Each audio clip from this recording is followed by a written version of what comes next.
Go back now. Thank you. It is hot out here. 93, I think. Ooh, it's gonna be. If it isn't yet, it feel like it. Ooh, ooh, I'm sorry, I'm walking it. So I put some power to it. Right. That was very interesting. And today I was already fatigued.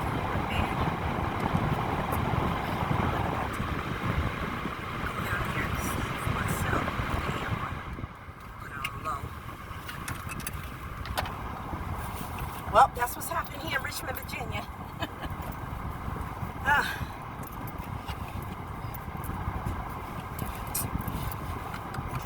How you feel, love? Hi. She said, hi. She could be together, but it's okay. But I'm glad that people get to see this, and even though we're going to come across a lot more people who are racist and angry, and they feel like they're tired. Right. They feel like they're tired, they're stressed out, they're frustrated because of all of this, and look what they're doing to our poor monuments, and why such vulgar language? Well, why such vulgar language? And like, why were we treated the way we were? Because you guys thought that you were more important, you thought that you were better, you thought that we weren't worth anything, but we built the wealth that your families still have today.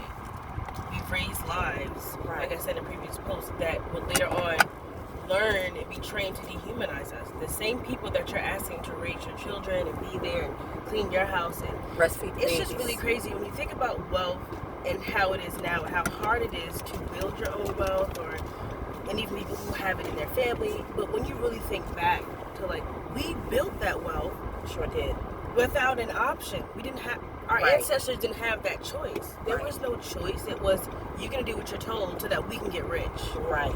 And that's why it angers so many people, and they're really trying to get this message across. It's like, guys, we need to do that for us. Right. Because we're still doing that for everyone else. Yes, exactly. And we've been doing that. Right. Exactly. We didn't even know we were building other people's wealth, but that's what we were doing for so long, and getting what for it? Nothing. So it's, there's just a lot. It's a lot more to learn. It's a lot to remind yourself of. I can't say that a lot of things I'm hearing now I've never heard of. It's just, you go back to life and your everyday routine, other things that happen until something tragic happens, and it's like, okay, here we are again. But it's just an ongoing thing. But I think just this summer, this particular season, it was just a longer amount of time. There were more people. It was international, and it's gonna take that, because look how much it took just for someone to be arrested. Right. It took all that year just not getting arrested. Right. It's not the same. It's not the same. And when you was talking about us, building our own wealth and everything, economics, there's a lot of restoring and healing that needs to take place within inside of us, because of slavery, we have these distrust issues. You know what I'm saying? I know who's out to get us, scamming each other. And all of us are not like that, but I understand where it comes from. Because, when you've been torn apart and separated, and it's one part made to feel better than the other, or even the differences when it comes to race and color and the different shades of black is so entrenched in us and so embedded. And so we're still healing and growing from that. So before we can even come together, we have to be healed from that stuff, because it's traumatizing. It has traumatized us as a culture. And so now we have these trust issues. And sometimes, unfortunately, some of us, because we were conditioned to believe that white was better, we sometimes see more value, in white-owned businesses and even people more than our own, because it was made to feel that way for a long time. So it's a conditioning. So you have to have that understanding before we start just going off on each other. You have to have the understanding that we need to heal emotionally and psychologically. We have to heal from that. Understand, okay, this comes from way back then, when we were torn apart from each other, torn against each other. You go into a different plantation. It's just so embedded. I think I should turn here. Yes. Because I was going to go straight, but I said I'll just get on the highway. Well then if we're heading to the highway, then make a break. Well, Belvedere goes straight to the highway, 64 West. Oh. You know that one? I think I'm going the right direction. Am I going the wrong direction? Make a break.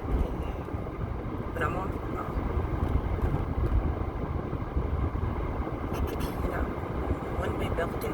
nope, this is the street. Yeah, I got you think it was not on Belvedere? Yeah, I'm Yeah, thinking, yeah. yeah. I said, yeah. But anyway, yeah. So it's a lot of work that needs to be done. But I think the first part. Open museum. You could have drove past it. It's You over could here? see the VMFA. Okay, so we have to get that next time. We can get into a different lane and just turn around because it's okay.